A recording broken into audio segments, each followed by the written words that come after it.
Monsieur le maire, surtout merci Madame la maire pour cette question qui effectivement est une problématique qui touche nombre de concitoyennes et concitoyens.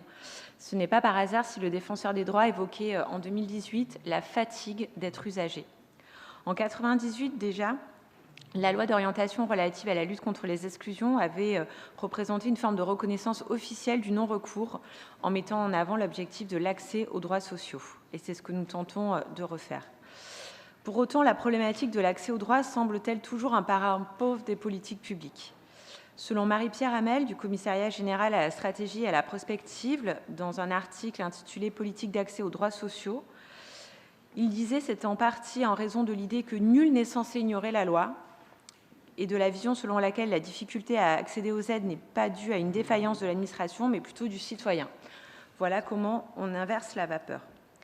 La Commission nationale consultative des droits de l'homme enfonce le clou dans son avis de mars 2022. Pour elle, les causes des non-recours ne doivent pas être imputées aux citoyens, trop souvent considérés comme des assistés. Ils sont la conséquence de dispositifs, de procédures et de politiques publiques qui sont mal pensés et dans lesquels l'administration elle-même a une responsabilité. Le conseil d'arrondissement évoque à juste titre le rôle de l'État en matière de coordination de l'accès aux droits, mais l'action de l'État doit, à mon sens, largement dépasser ce cadre pour démultiplier son ambition dans 3 directions: la simplification, la confiance et l'accessibilité. La question de l'accès aux droits sociaux est étroitement liée à celle de la complexification juridique. Chacune et chacun peut noter la complexification croissante des conditions d'accès aux droits, mais aussi du nombre de prestations, de leur interaction et de la diversification des modalités d'accès.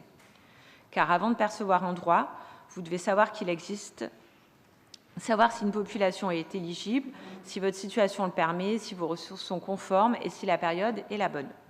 L'usager est donc segmenté, parcellisé, façonné pour entrer dans des tuyaux d'orgue des institutions.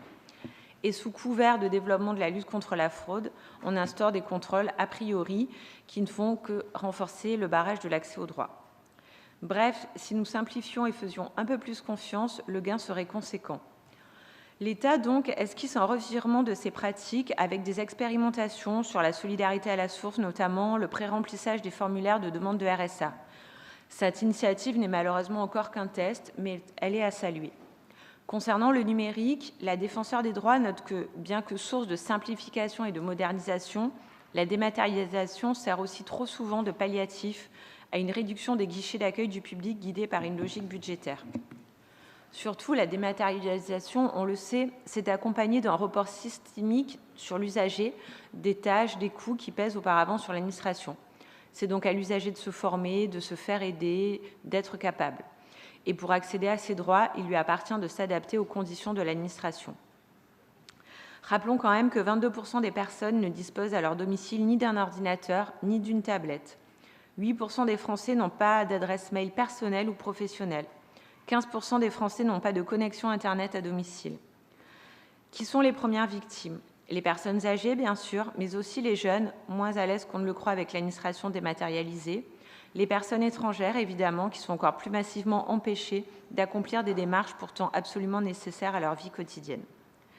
Singulièrement, comme le conseil d'arrondissement l'évoque, on ne peut que déplorer que les habitants des quartiers politiques de la ville, qui connaissent un indice de fragilité numérique fort, souffrent encore plus de ces évolutions. La ville de Lyon a développé depuis février 2023 un partenariat avec Emmaüs Connect afin de faire don d'une partie de son matériel informatique réformé pour qu'il soit remis en vente à prix solidaire.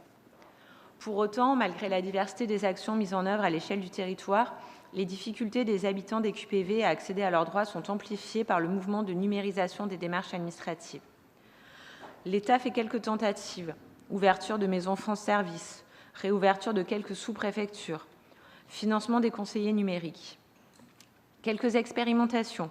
Et à ce titre, la ville de Lyon vient de répondre aux côtés de la métropole à un appel à projet territoire zéro non-recours au droit pour le 7e arrondissement, dont l'objectif de développer des écrivains publics et des médiateurs numériques. Nous avons également candidaté pour la création d'un service d'accompagnement renforcé à l'accès aux droits et aux services dans l'optique d'une alliance d'un réseau d'acteurs, et ce, dans les 3e et 5e arrondissements. Nous avons donc des liens avec l'État local. Nos projets sont soutenus. Mais j'abonde dans le sens de votre conseil d'arrondissement. Il faut renforcer au plan national les moyens et les soutiens durables de l'État en ce domaine, et pas uniquement au coup par coup à travers des appels à projets. Aux côtés de la Défenseure des droits, nous réaffirmons que l'accès aux droits ne doit plus être la variable d'ajustement des services publics insuffisamment dotés. Il doit constituer le socle de ce que notre pays doit à chacun de ses habitants, la condition nécessaire pour former une société de citoyens libres, égaux et fraternels. Le pacte usager de la ville de Lyon, porté par Laurent Bosetti, est une voie à suivre. Au travers du triptyque accessibilité, proximité, adaptabilité, nous portons une ambition forte à la ville pour un accès aux droits effectifs. Car nous faisons le vœu qu'à la fatigue d'être usagé succède la fierté de notre service public. Je vous remercie.